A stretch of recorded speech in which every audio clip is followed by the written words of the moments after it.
I wanted to start with, you had mentioned PET scans and insurance, and I just think that that is an important topic for people to understand. So if you want to just high level, let people know what your guidance is there. Sure. I mean, I ask a lot of questions, and I've learned a lot. And, I feel like the healthcare team around me tells me the truth. I've learned that lymphoma patients really, if you're not getting an MRD test like I am, you should be getting PET CTs. Like they are if you ask your lymphoma team, like, of all these scans, like for lymphoma patients, what is the best? And if anybody doesn't say it's a PET CT, I think that they're lying, because I've asked everybody at my team, and they all said, yeah, if you have lymphoma, like PET CT is really what we want. But insurance companies don't pay for those, for everybody. I know that there's, even I've heard like Medicare will like give you 3 your entire life, like period, full stop. And a lot of the rules are designed around like, okay, cancer patients can have one PET CT per year, right? But it's just like this across the board, like cancer patients. So, it would be really great if we could get some advocacy, maybe from LLS or somebody, to really advocate for lymphoma patients in particular, that they should be entitled to PET CT scans, because it may not be that important if you have breast cancer like my mom had, or if you have some other type of cancer. But for cancer that affects the lymphatic system and the lymph nodes, it shouldn't be a fight for lymphoma patients to get the appropriate test, which is a PET CT. So, Yeah. I understand why the insurance companies do it, but I think there should be some advocacy just for that particular thing, which is something that I learned on this journey, that lymphoma patients should get PET CTs. Yeah, no, absolutely. Thank you for sharing that. And the more power, more knowledge people have, the more empowered they can be in advocating for themselves. And since you brought that up, that is yet another example of the sort of patient advocacy that you talk about. You've given a lot of great examples already, including from when you were first trying to figure things out. You wrote in your timeline about how, was it the rheumatology specialist or someone who, was like, what is going on, Jason? Like looking at you kind of sideways. So, but you had to push to get recognized, to get the real diagnosis, right? Yeah, I made a mistake by my insurance company, when I left, what my primary care was at Well Cornell, and when I was looking for the specialist, I just like went into my insurance book and found somebody who took my insurance that was in the area. And that was a mistake, that allergists, rheumatologists, immunologists, because I didn't ask the right questions. I learned later that she wasn't board certified, and I've learned how important that is. So that's something that, like, I learned, like, all the doctors at Well Cornell have to be board certified or they lose their job. That's great. So, when I leave there, I'm always asking now, like, are you board certified? Are you up to date? It's kind of like you're getting, if the last time they were board certified in oncology was 1997. That's what you're getting. You're getting 1997 oncology. So, that I really think that I had a bad experience there, because I picked a doctor that didn't continue education, and wasn't board certified. I don't think she liked me much either. At the end of the day, I think that she thought that I was a little bit mental, because I ask a lot of questions. Number one, which some doctors don't like. And she went as far as to like try and prescribe me mental health medication during the diagnosis period, because she thought that I had anxiety that wasn't in line with reality. And then it wasn't, 4 or 5 weeks later, I was diagnosed with cancer. So, she was way wrong. Um, and she did call, to give her credit. She did call me on the phone, once she heard, uh, it, you know, I give her credit for calling, but the message that she delivered was a little bit defensive, you know, like I think she felt bad that, you know, she was so way off. Um, but I think she was way off because she just wasn't a good doctor. And I don't think she was a good doctor for trying to push me into mental health medications and be dismissive of my symptoms. Yeah, I really love that your message is really empowering for other people who are patients and caregivers to sort of get permission. It's almost like we need permission. Some people, it sounds like you didn't, which is really good, but we need permission to be able to ask those questions. It's almost like you said, she didn't really like me. I asked a lot of questions.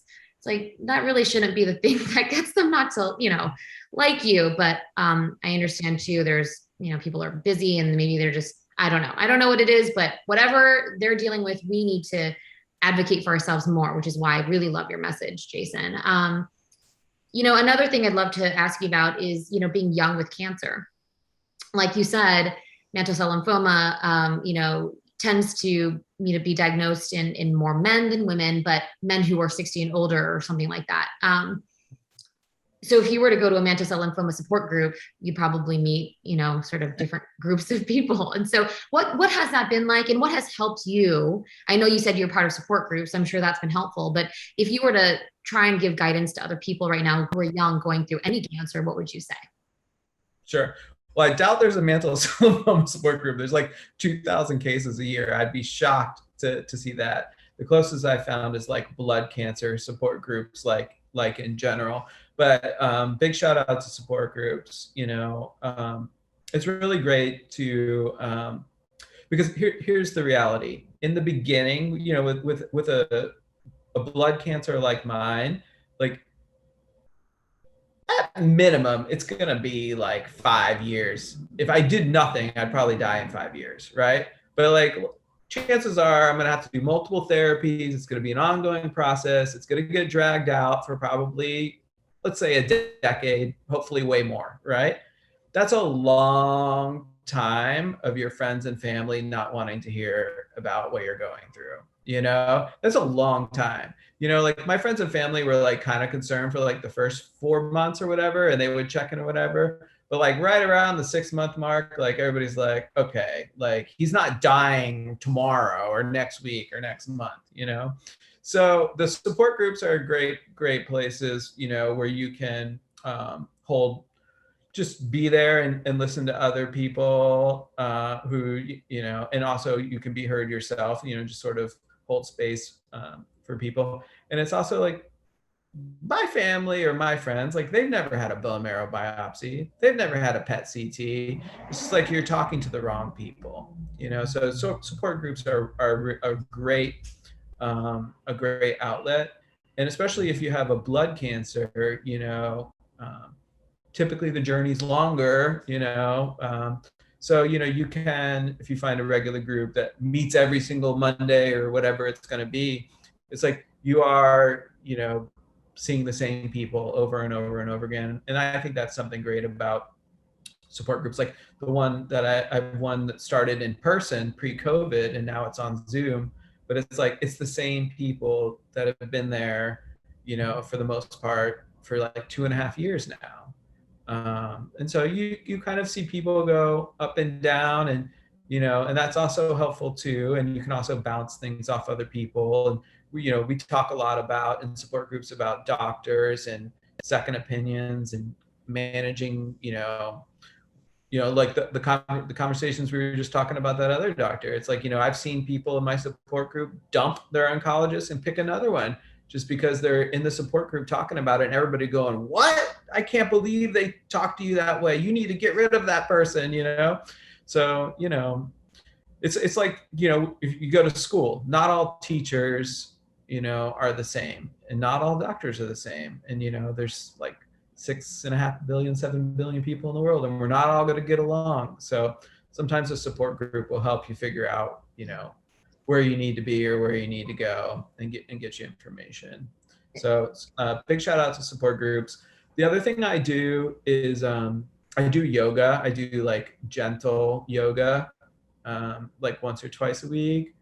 I used to do like Pilates before that, but it's not like serious activity. Like, I'm not like running or like, doing all this cardio, but it's a nice like reset outlet if you can find access to it. To just like have one or two things a week that you can do, and it doesn't even have to be yoga. It could just be like a massage. I don't do that, but I'm just saying, like, if you can come up with a couple things that you like to do each week and have that on your calendar. And speaking of calendars, like, I always try to have something fun to do, like to look forward to, whether it's a weekend getaway or planning something with a friend. I always try to have something on my calendar to look forward to. And then for me, I feel like my work really has, given me purpose and a reason to live. You know, Prior to starting a company, I was a freelancer working for other people, representing other companies. And now that I've, luckily, have my own business and I'm an entrepreneur, like having a passion for something. Like for me, it's my business. For you, it could be anything. But having that passion, for my business and my company, I think really gives me a reason to live. It's like there's employees there, we have wonderful customers, we're building something, we're growing something. So, having a, something to do that you're passionate about, I think is ultimately the most important. Wow, thank you so much, Jason, for sharing all of that. I know I asked a lot of questions from your story today, but I think it's really going to resonate like with so many different people. So thank you for spending all this time with us. No, it was my pleasure.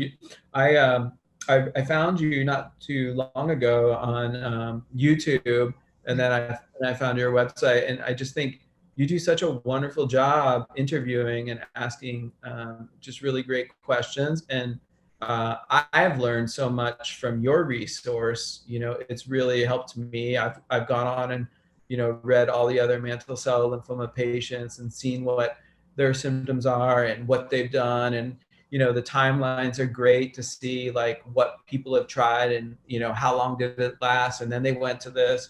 So I think just like I was talking about my company being something that is ultimately very, very important to me, I feel like you've created something for yourself, and I think it's fantastic. So I think it's gonna blow up in a really good way for you.